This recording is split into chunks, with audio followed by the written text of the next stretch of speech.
Welcome to Python Loops Explained in 100 Seconds.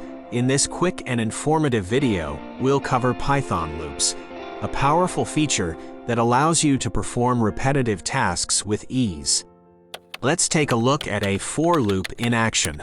With just a few lines of code, we can loop through a list of items and perform the same operation on each element. The for loop starts with the keyword for, followed by a variable name, item in this case, and the keyword in. Then we specify the list or iterable we want to iterate through. As the loop runs, the variable item takes on the value of each element in the list one by one, allowing us to perform actions on each item. Now let's dive into the while loop. This loop continues running as long as a given condition remains true. The while loop starts with the keyword while, followed by a condition. As long as this condition evaluates to true, the loop will keep executing. Remember to set an exit condition within the loop to avoid infinite looping.